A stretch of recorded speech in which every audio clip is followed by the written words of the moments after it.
বন্ধুরা বন্ধুরা এটা হচ্ছে আমার নিজের হাতে করা বাগান। তো বাগানে পেঁপে গাছ লাগিয়েছি, ঝাল গাছ লাগিয়েছি, আর অনেক গাছ ছিল, সেটা সিজনালি সবজি। দেখুন পেঁপেগুলো বেশ বড় হয়েছে। এখানে কিছু ঝাল গাছ আছে যেটা অনেক বড় হয়েছে ঝাল গাছ, এবং প্রচুর ঝাল হয়েছিল, আমরা খেয়েছি। তো এটার উদ্যোগ হচ্ছে আমার বরমশাই, যিনি হচ্ছে অনেক দূরে থাকেন, কিন্তু তিনি সবসময় বলেন যে বাড়িতে কিছু করো, ইনকাম সোর্স কিংবা নিজেদের খাওয়ার জন্য, যেন বাইরে না যেতে হয়। তো বন্ধুরা চেষ্টা করা হচ্ছে যে কিছু করা। এই পাশে বেগুন গাছ ছিল, সেটা কেটে দিয়েছি, আবার বেগুন গাছের অনেক পাতা গজিয়েছে। আশা করছি আগামীতে হয়তো ভালো বেগুন হবে।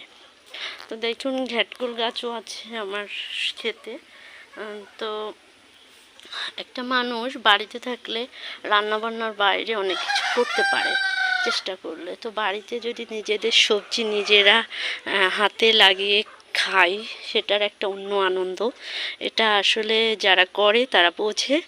আমাদের ছাদেও অনেক গাছ আছে, যেটা আমি চেষ্টা করি যে কোনো একটা বেচি, কোনো একটা কিছু লাগিয়ে দিতে।